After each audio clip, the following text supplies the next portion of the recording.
When it comes to children and their first teeth, some of us adults kind of think, and I do know in the old days it was definitely like, well, never mind, they're coming out. 5 years later, they're gone, new ones come out, and apparently that could be a recipe for disaster for that kid. Tell us about it.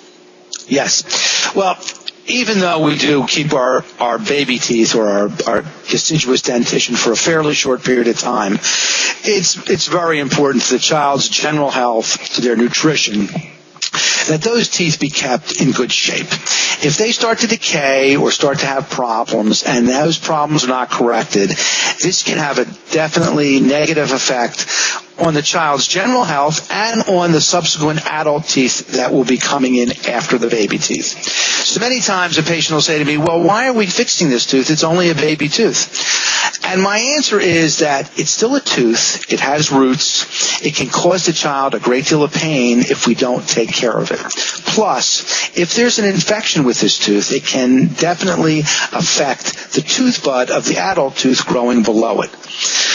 So those are some of the reasons that we want to always maintain even the child's dentition. Yeah, you're right. I didn't think about it because if the tooth hurts, the tooth has an infection, or even if it isn't hurting due to the gums or whatever, and that's just like with an adult. You have an infection and you poison the body. Exactly. Type of thing.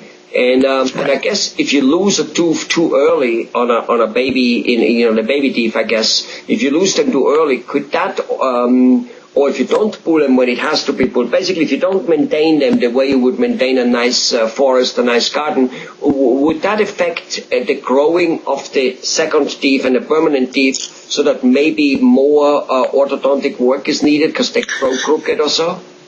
Exactly right. That's why we try to maintain those teeth in the position that they're in. We even replace, sometimes if a child's tooth is lost too early, we put something called a space maintainer in to keep the space open for the adult teeth to erupt normally. So yes, that's very, very important. And if those teeth are either lost prematurely or not lost soon enough, it can lead to problems in the occlusion or the bite of the adult teeth. Which means where the brace is longer and more expensive. Yeah, exactly. All right. Good. Dr. Pakman, thanks a lot. Bye-bye. You're welcome. Take care.